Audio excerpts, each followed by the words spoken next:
Assalamualaikum warahmatullahi wabarakatuh.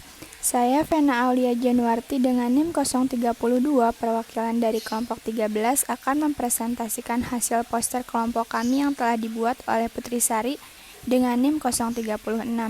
Di sini kami membahas tentang persepsi, meliputi pengertian, proses, jenis persepsi, dan contoh persepsi. Selanjutnya, yuk kita kenali persepsi. Apa sih persepsi itu?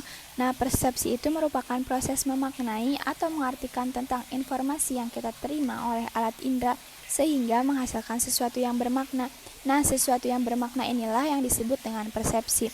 Lalu ada pula proses persepsi. Nah, proses persepsi ini diawali dengan masuknya energi stimulus seperti cahaya, mekanik, dan kimia. Kemudian diterima oleh sensori reseptor sel yang ada di alat indera kita atau di dalam tubuh.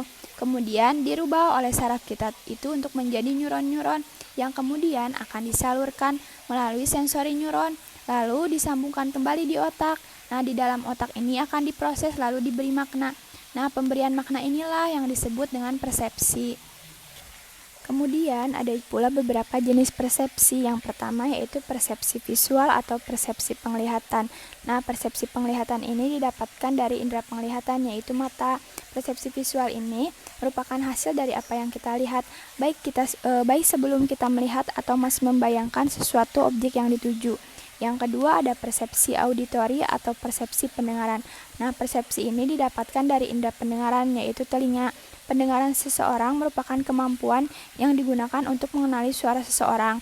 Seseorang dapat mempersepsikan sesuatu dari apa yang didengarnya, baik itu persepsi misalkan suara keras, kecil, dan lain-lain. Dan yang ketiga ada persepsi perabaan. Persepsi perabaan ini didapatkan dari indera perabaan yaitu kulit. Seseorang itu dapat mempersepsikan sesuatu dari apa yang disentuh atau yang dirasakan. Nah, melalui kulit ini seseorang itu dapat merasakan seperti rasa sakit, tekanan, ataupun temperatur. Yang keempat ada persepsi penciuman.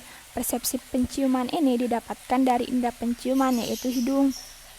Nah, dari persepsi penciuman ini seseorang dapat melakukan kemampuan dalam menangkap atau merasakan bau. Nah, seseorang dapat mempersepsikan sesuatu dari apa yang dia ciumnya. Yang kelima ada persepsi pengecapan. Persepsi pengecapan ini didapatkan dari indera pengecapan yaitu lidah.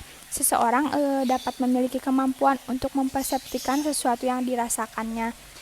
Biasanya rasanya mencakup rasa manis, asin, pahit, dan asam. Yang terakhir ada contoh persepsi. Yang pertama, misalkan ketika adik dan kakak dihadapkan dengan suatu gambar, dan diminta untuk menjelaskan kembali apa arti gambar tersebut, maka adik dan kakak tersebut akan menjawab dan menjelaskan gambar tersebut sesuai apa yang mereka lihat. Nah, dan masing-masing orang tersebut akan menjawab dengan interpretasi yang berbeda, maka itulah yang disebut dengan persepsi. Kemudian yang kedua, misalkan dalam suatu ruangan terdapat 10 orang mendengar suatu suara, dan diminta untuk mengulang kembali suara tersebut. Indera yang bekerja yaitu indera pendengaran yaitu telinga.